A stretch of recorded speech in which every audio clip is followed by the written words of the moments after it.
Hello guys, in today's video I will be showing you how to fix LinkedIn can't open problem. So the answer is easy. Just go to the settings and then scroll down to the apps section and then go to the search and search LinkedIn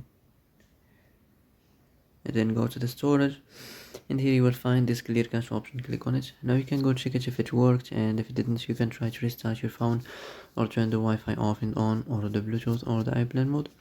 Also you can try to clear data, but be careful. If you clear data, all this application's data will be deleted. This includes all files, the settings, the accounts, the databases, etc. So be careful if you want to clear your data.